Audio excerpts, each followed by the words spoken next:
Hello बच्चों, क्या हाल चाल। तो आ गए हैं आपके विकास भैया आपके लिए एक नया चैप्टर लेके जिसका नाम है धर्मनिरपेक्षता। बहुत सारे बच्चे परेशान थे कि भैया इस चैप्टर पे आप वीडियो बनाइए, धर्मनिरपेक्षता होता क्या है। हमारे क्लास में जो चीज पढ़ाई गई है समझ तो आई है, बट पूरी तरीके से अच्छे से क्लियर नहीं हुई है। तो आप इस पे वीडियो बनाइए ताकि चीजों को और बेहतर ढंग से समझ पाए। तो आप सबकी डिमांडों को लेकर विकास स्टडी पॉइंट के जो भैया हैं आपके लिए एक वीडियो लेके आए हैं धर्मनिरपेक्षता के ऊपर। और जितना इजी लैंग्वेज में हो सकता है उतना इजी तरीके से आपको चीजें समझाई जाएगी।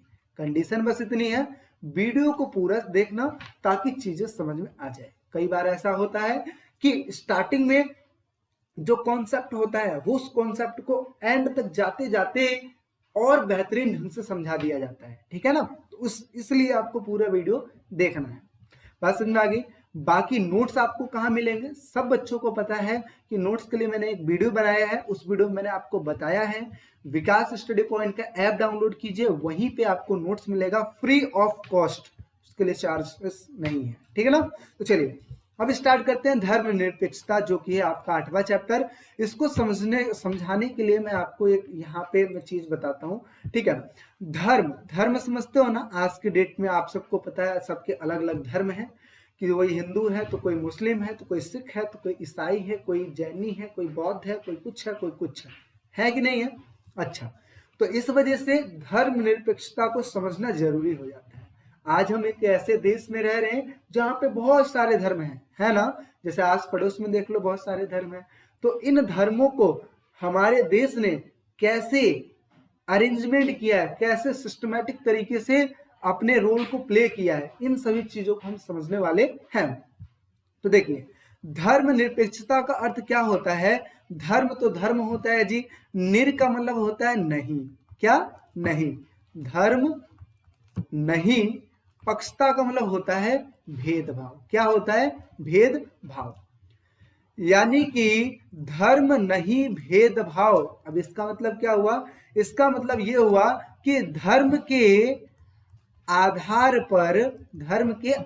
पर भेदभाव नहीं किया जाएगा। इसका मतलब क्या हुआ कि किसी भी धर्म का पक्ष नहीं लिया जाएगा, या फिर हम किसी भी धर्म को ज्यादा इंपॉर्टेंस नहीं देंगे, ठीक है। यानी कि जितने भी धर्म हैं उनको ना तो हम इंपॉर्टेंस देंगे और ना ही हम किसी भी धर्म को नीचा समझेंगे, ना ऊपर समझेंगे ना नीचा समझेंगे। यानी कि किसी भी देश, जो अपना इंडिया है या फिर कोई भी देश है जिसने धर्मनिरपेक्षता को लागू किया है, उसका मतलब ये होता है कि वह देश का कोई भी अपना धर्म नहीं है। जितने भी धर्म हैं उनके साथ एक समान बर्ताव करेगा, ठीक है। अगर अच्छा करेगा तो सबका एक साथ करेगा, अगर बुरा करेगा तो सबका एक साथ करेगा। बात समझ में आ गई। अब राज्य का अपना कोई भी धर्म नहीं है। अगर हमें एक ये कहें कि एक पार्टिकुलर धर्म राज्य का है तो राज्य का कोई धर्म नहीं है।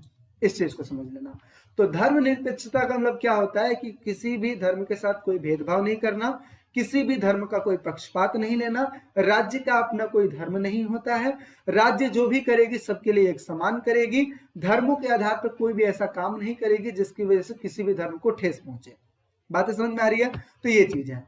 अब इसको समझते हैं, लिखेंगे कैसे। तो देखिए क्या लिखा है, इसका अर्थ है देश में सभी धर्मों के बीच क्या स्थापित होगा, समानता, तथा राज्य द्वारा किसी भी धर्म का पक्षपात नहीं किया जाएगा, मतलब भेदभाव नहीं किया जाएगा। ये नहीं किया जाएगा कि हम इस धर्म को ज्यादा इंपॉर्टेंस देंगे और इस वाले धर्म को ज्यादा इंपॉर्टेंस नहीं देंगे। राज्य का अपना कोई धर्म नहीं होता है, ये बात याद रखना।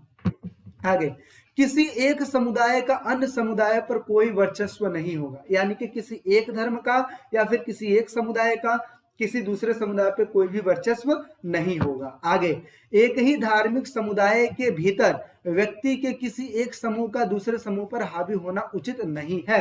अगर ऐसा भी कहा जाए कि एक ही धर्म के अंदर जो समूह है वो दूसरे समूह पर हावी हो जाए, तो ऐसा भी चीजें सही नहीं है। जैसे आपने कई सारे धर्मों को देखा होगा कि उनमें स्त्री और जो पुरुष हैं, स्त्री और पुरुषों में भेदभाव किया जाता है, ठीक है। मैं एक पार्टिकुलर धर्म के ऊपर नहीं जा रहा हूं, ठीक है। मैं बस एक चीज समझा रहा हूं कि कई बार ऐसा भी देखा जाता है कि किसी भी धर्म में स्त्री और पुरुष में भी भेदभाव कर दिया जाता है। जैसे याद कीजिए पहले के टाइम पे जो दलित लोग थे, दलितों को मंदिर में नहीं जाने दिया जाता था, ठीक है। जो स्त्रियां थी, महिलाएं थी, उनको भी मंदिरों में नहीं जाने दिया जाता था। ऐसे ही अगर कहा जाए तो जो नमाज अदा करते हैं, जो मुस्लिम लोग नमाज अदा करते हैं, तो जो मुस्लिम जो महिलाएं हैं वो मस्जिदों में जाकर नमाज नहीं अदा करती है ना। तो इस तरीके की जो चीजें हैं वो चीज है, ठीक है।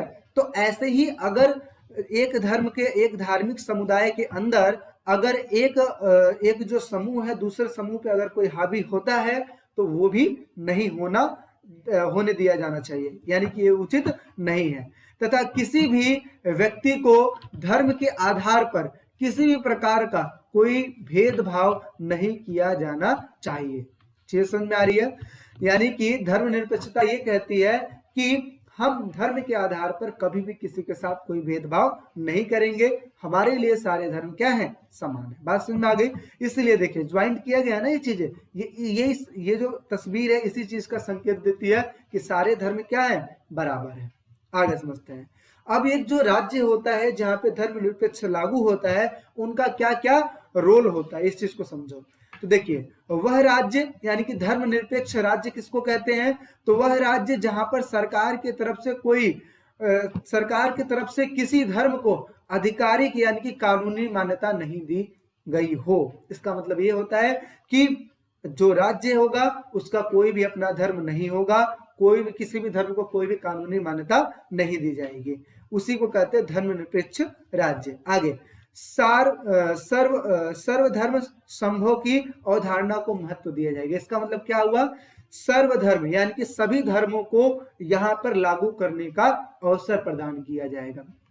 जिसका जो धर्म है अपने धर्मों को फॉलो कर लो। आज इंडिया में आप देखते हो इतने सारे धर्म हैं, सबको अपने रीति रिवाज, अपने त्योहारों का सेलिब्रेशन करने की आजादी है।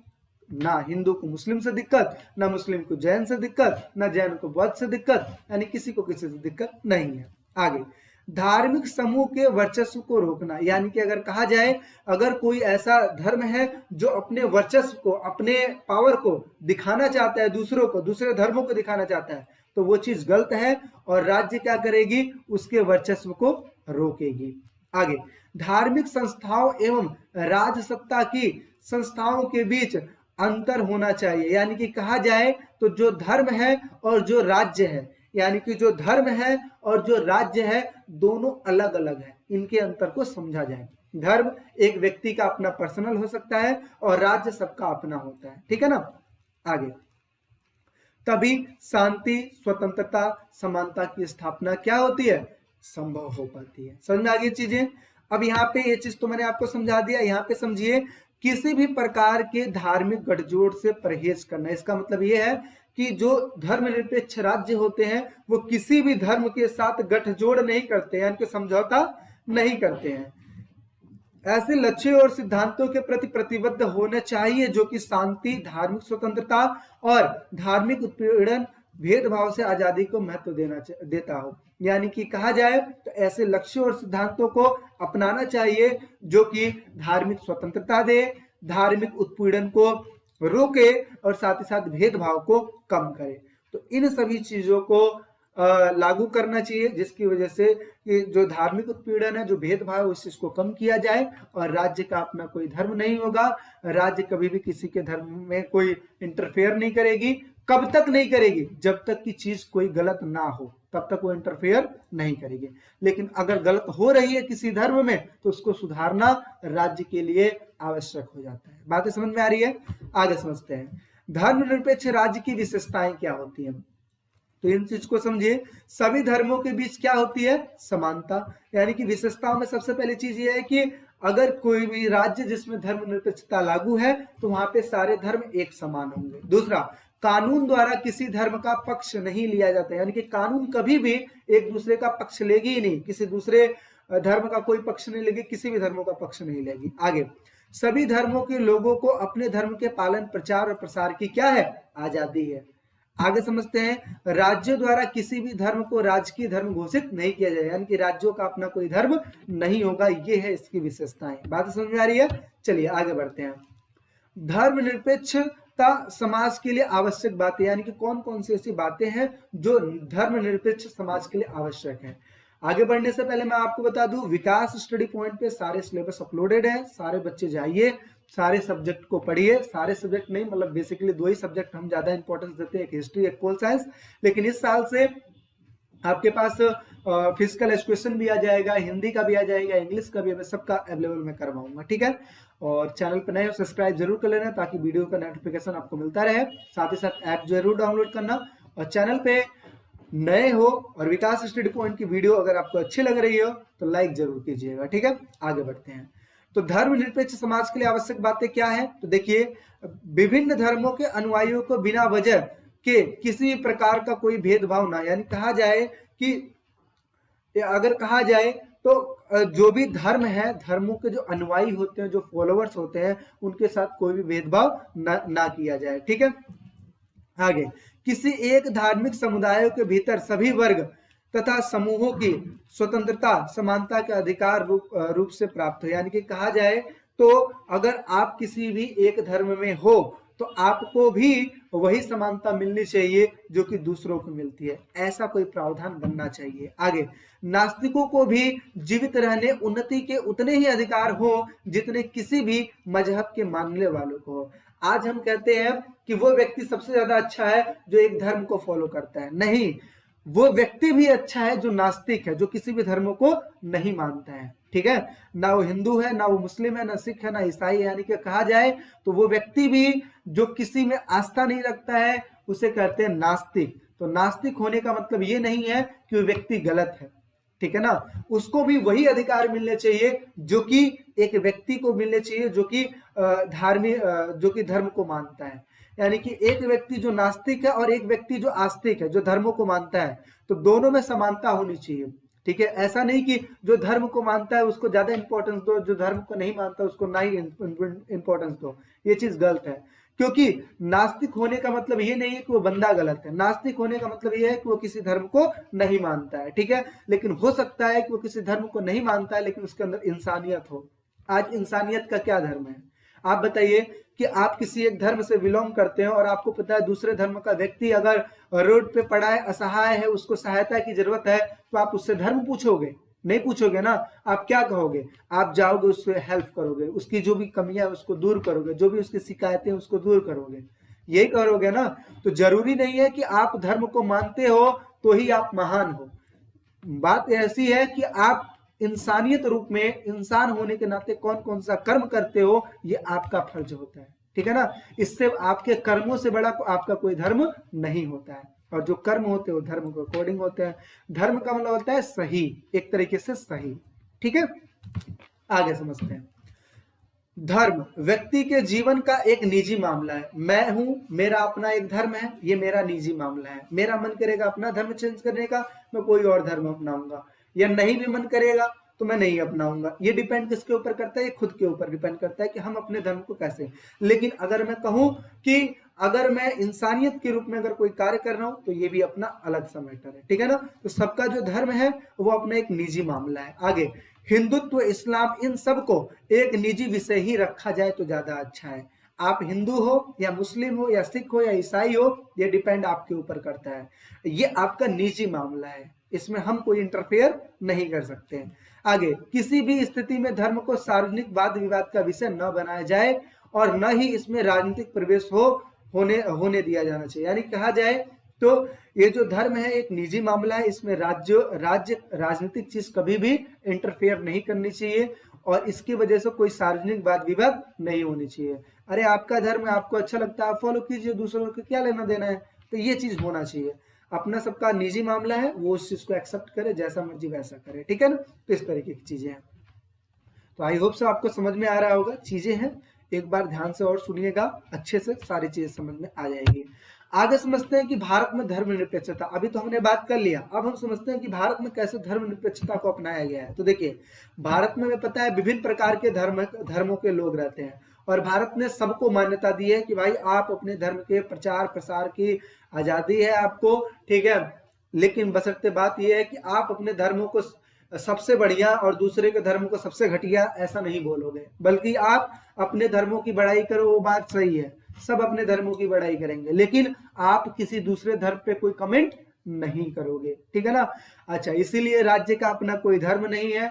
राज्य कभी भी किसी भी धर्म को लेकर ये नहीं कहती कि मेरा धर्म है, ये तुम्हारा धर्म है। राज्य के लिए सारे धर्म बराबर होते हैं। देखिए, भारत में धर्मनिरपेक्षता, भारत के संविधान में एक धर्मनिरपेक्ष राज्य के लिए आवश्यक सब बातें शामिल हैं। संविधान द्वारा प्रत्येक व्यक्ति को अंतःकरण की स्वतंत्रता, यानी कि खुद हमें आजादी है कि हम खुद से कौन सा धर्म अपनाएं, ये हमारी आजादी है। आगे, किसी भी धर्म को मानने और उस पर आचरण करने का अधिकार खुद का होता है, ठीक है। आगे, भारत में 1976 में भारत में 1976 में 42वें संशोधन के द्वारा पंथ निरपेक्षता शब्द जोड़ा गया है, ठीक है। अब ये जो पंथ निरपेक्षता है और जो धर्म निरपेक्षता है, दोनों अलग अलग होते हैं, जिसको मैं आगे समझाऊंगा, ठीक है ना, आगे समझाऊंगा, आगे समझते हैं। पूर्णतः राजकोष से संचालित किसी भी शिक्षा संस्थान में कोई भी धार्मिक शिक्षा नहीं दी जाएगी। इसका मतलब ये होता है धर्म से रिलेटेड कोई भी शिक्षा नहीं प्रोवाइड की जाएगी, इस तरीके का कोई भी सब्जेक्ट नहीं प्रोवाइड किया जाएगा, ठीक है ना, नहीं मतलब पढ़ाया जाएगा किसी भी, क्योंकि इससे क्या होता है बच्चों पे गलत इंपैक्ट पड़ता है, ठीक है।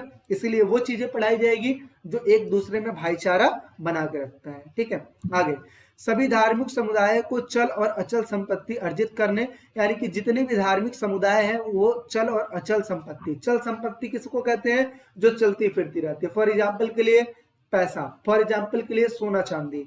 और अचल संपत्ति किसको कहते हैं, लैंड, वो क्या है, अचल, वो चल सकती है क्या, नहीं चल सकती है, ठीक है। चलने का मतलब होता है एक जगह से उठाकर दूसरी जगह पर रखना, ठीक है।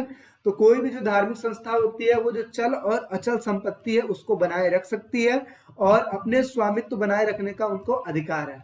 आज देखते हो कि जो लोग हैं अपने धर्मों को बढ़ावा देने के लिए वो जगह जगह पे कैंप लगाते हैं, लोगों को जोड़ते हैं इस तरीके से, जैसे भागवत होता है और जैसे अलग अलग जगहों पे अलग अलग चीजें होती हैं, ठीक है। तो ये अपने धर्मों को बढ़ावा देने के लिए होता है, ठीक है।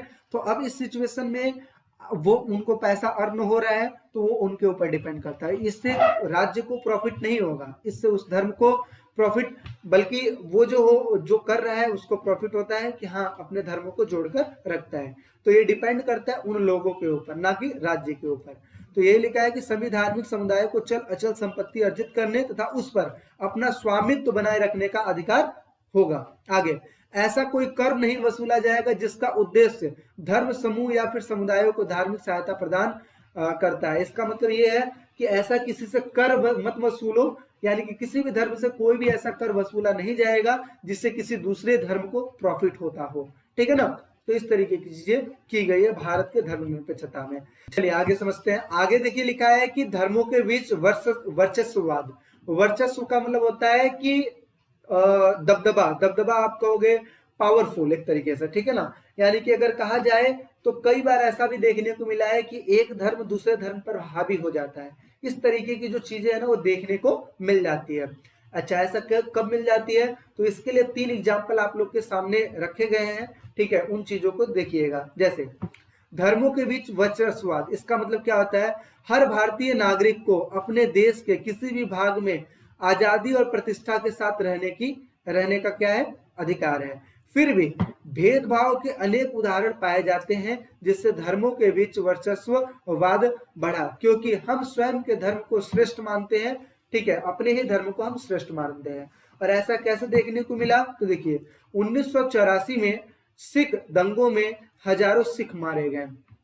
अब इसके पीछे रीजन क्या है, इसके पीछे रीजन हम जब फ्लैशबैक में जाएंगे, ठीक है, तो उसमें हम ये देखेंगे कि 1984 में सिख दंगे हुए थे, ठीक है। अब इसमें क्या होता, सिखों को मारा गया था। अब आप कहोगे तो ये तो बहुत गलत हुआ था, ठीक है, आपने कह दिया ये बहुत गलत हुआ था, लेकिन इसका एक पहलू और समझो। पहलू क्या था कि ऑपरेशन ब्लू स्टार चलाया गया था। क्यों चलाया गया था, क्योंकि जो अमृतसर का जो गुरुद्वारा है, यानी कि अमृतसर का जो मंदिर है, उसमें आतंकवादियों ने क्या किया था, अपना मुख्यालय बना लिया था। अब उस मुख्यालय की वजह से दिक्कतें ये हो गई थी कि मंदिर को जब मुख्यालय बना लिया तो अब मंदिर में तो आर्मी वाले या पुलिस वाले तुरंत एंटर तो करेंगे नहीं, तो इसके लिए क्या है, वो परमिशन मांगे। किससे परमिशन मांगे, केंद्र सरकार से। और उस टाइम पे किसकी सरकार थी? इंदिरा गांधी की सरकार थी। इंदिरा गांधी ने परमिशन पहले तो ये कहा कि अगर वो निकल जाएंगे अनाउंसमेंट से तो ठीक है, नहीं तो उसके बाद हम परमिशन दे देंगे। इंदिरा गांधी ने परमिट दे दिया कि आप अंदर घुस के आतंकवादियों को मारो और उनको बाहर निकालो। अब इस दौरान क्या हुआ था कि जब अंदर एंट्री जब उन्होंने किया और जब गोलियां दोनों तरफ से फायरिंग होने लगी, तो ये कोई थोड़ी ना देख के फायर करेगा कि हम मार रहे हैं तो किसी को लगे ना या फिर कुछ नुकसान ना हो, ऐसा थोड़ी ना होगा। जाहिर सी बात है, फायरिंग हो तो नुकसान तो होगा ही। तो उस सिचुएशन में पुस्तकालय जल गया था और वहां के दीवालों को बहुत ज्यादा क्षति हुई थी, मतलब नुकसान हुआ था एक तरीके से। अब जो सिख लोग थे उन्होंने ये समझा कि ये आतंकवादियों के निकालने के लिए नहीं हुआ है, बल्कि हमारे धर्मों पर अटैक किया गया है। इसका मतलब ये है कि हमारे धर्मों की तौहीन की गई है, ठीक है। अब उस सिचुएशन में ऐसी जब बात हो गई तो उस सिचुएशन में क्या हुआ कि अब गुस्सा जो निकाला गया उन पे निकाला गया, तो जो जिसने इस चीज की परमिशन दी थी, यानी कि इंदिरा गांधी पे गुस्सा निकाला गया। अब इनके ही जो 2 बॉडीगार्ड थे उन्होंने ही इंदिरा गांधी को गोलियों से छल्ली कर दिया था, ठीक है। अब जब गोलियों से छल्ली कर दिया तो इंदिरा गांधी जी की जब डेथ हो गई, तो उस टाइम पे जो दिल्ली में इसके खिलाफ बहुत ही विरोध प्रदर्शन हुआ और दिल्ली में सिख जो थे, सिखों को ढूंढा गया, जितने भी सिख थे लमसम सबको मतलब टॉर्चर किया गया, मारा गया, और उसमें क्या हुआ, हजारों लोगों की हत्याएं हुई थी। तो इस तरीके की चीजें हुई थी, ठीक है।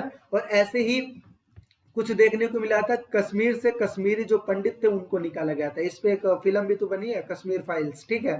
तो ऐसा हुआ था। इसके अलावा 2022 में गुजरात में अनेक मुसलमान मारे गए तथा स्थान छोड़कर भाग गए। आप कहोगे सर ऐसा कैसे? तो इसका वही है, गोधरा कांड एक हुआ था। गोधरा कांड में जो कार सेवक थे, यानी कि कार सेवक मतलब जो राम जी के भक्त थे, वो आ रहे थे और ऐसा माना गया था, शायद ये अफवाह थी कि क्या था इसमें, देखो मैं जो बातें बता रहा हूँ वो जो है वो बुकों के आधार पे बता रहा हूँ। तो ऐसा माना गया था कि जो उसमें आग लगाई गई थी, उस जो बोगी जो ट्रेन से आ रहे थे बंदे, ठीक है, जो राम भक्त थे, उनमें जो जिस बोगी में बैठे हुए थे उनमें आग लगा दी गई थी और आग लगा दी गई थी, इसमें लोग मारे गए थे। तो ऐसा कहा गया था, ऐसा अफवाह फैला हुआ था या फिर हकीकत था, ये मुझे कंफर्मेशन नहीं है कि वो जो आग लगाई गई वो मुसलमानों ने लगाई है। अब उस टाइम पे जो हिंदू लोग थे उन्होंने अटैक किया किस पे, मुसलमानों को, और उस जगह से उनको भागना पड़ा। तो बहुत तगड़ा मामला हुआ था। आप न्यूज में जाके देखना, ये सारी चीजें आपको पता लग जाएगा। 2002 में ये चीजें हुई थी गुजरात में, ठीक है ना। तो उस टाइम पे मुसलमान लोग मारे गए थे और स्थान छोड़कर भी भागे थे। तो ऐसी चीजें हुई थी, ठीक है। तो ये क्यों होता है? ये जब धर्मों के ऊपर बात आ जाती है तो जो धर्मों वाले लोग होते हैं वो अटैक करने लगते हैं, इस तरीके की घटनाएं देखने को मिल जाती है, ठीक है ना।